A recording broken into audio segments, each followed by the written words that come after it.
चला तर आज आपण बनवूया उपवासाची बटाट्याची भाजी। त्यासाठी मी बटाटे बॉईल केलेले आहेत।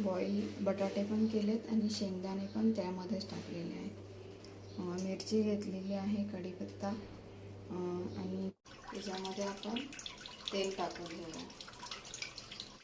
तेल तापलेलं आहे, त्याच्यामध्ये आपण जिरा आणि कढीपत्ता टाकून घेऊया।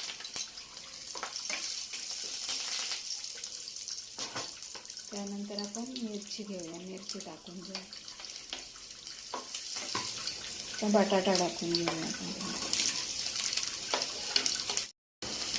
तर मीठ टाकून घेऊया। तर बॉईल केलेले शेंगदाणे टाकून त्याला आपल्याला वाफवून घ्यायचे 5 ते 10 मिनिटं। तर आपली भाजी रेडी झालेली आहे। तर आपली भाजी खाण्यासाठी रेडी आहे।